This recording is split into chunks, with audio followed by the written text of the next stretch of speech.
Brett Sockold here, helping you make every class Catholic. One idea that I wish I had had when I wrote the book, because it's such a great idea that I've learned from teachers, but I learned it after I wrote the book, is something I've started calling pilot units.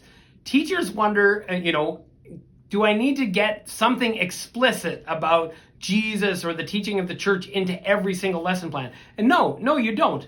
But what you need to do is you need to set an attitude towards the subject matter that is a basically Catholic approach from the beginning. There's a few ways you can do this. One is just the decor in your classroom. You can put up some thought-provoking posters with some quotes from philosophers or scientists or whatever it is in your particular subject area. And there's lots of great ones. I share them sometimes in my Facebook group. So posters are a great way.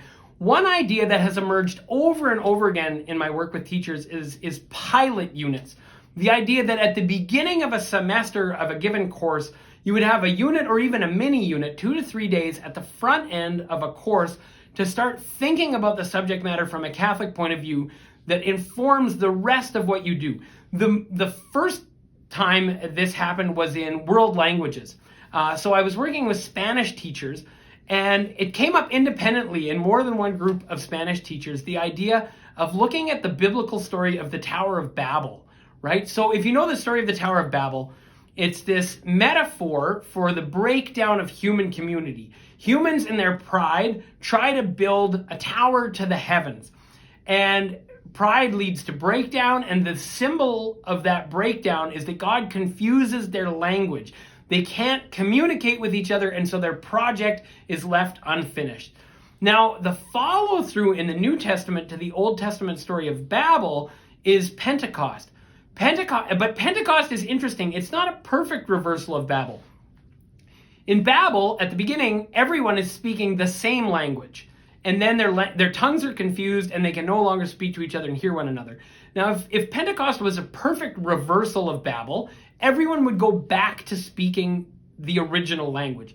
But that's not what happens in the Pentecost story. In fact, in Pentecost, everyone keeps speaking their own language, but the novelty is now everyone can understand one another. And so in the New Testament, the capacity for learning and understanding and hearing other people's languages and understanding them becomes a symbol for the communion of the church which is made up of people from a whole host of nations and language groups.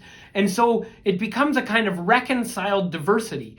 Throughout the history of the church then, instead of going to new contexts where people speak other languages, Christian missionaries have not said, you need to learn Latin or you need to learn English, but they've said, rather, we need to learn your language. And so the first Bible ever printed in North America wasn't printed in Latin or in English. It was printed in an indigenous language. And that's been part of the missionary impulse of the church from the beginning. The Cyrillic alphabet is from Cyril and Methodius, who were apostles to the Slavic people, and they constructed an alphabet to help them write their scriptures, right? And this has happened over and over again in the history of the church. So we just propose at the beginning of a world languages class, you could look at language as a metaphor for communion and as a way of reaching out to another person rather than demanding that they become like you in order for you to share what you have with them.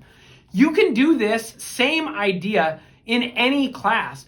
In math class, you can think about math from an explicitly Catholic point of view for 2 or 3 or 4 lessons at the front end at the beginning of a semester. You can do it in health, you can do it in phys ed, you can do it in science.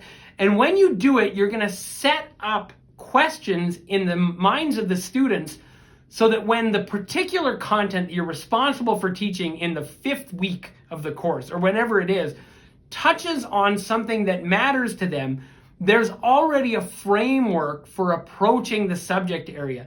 So you don't need to do everything explicitly every day. But if you set the tone with things like posters or what we're calling here pilot units, you can teach something from a Catholic point of view in a way that's very integrated and doesn't feel at all arbitrary or sort of contrived.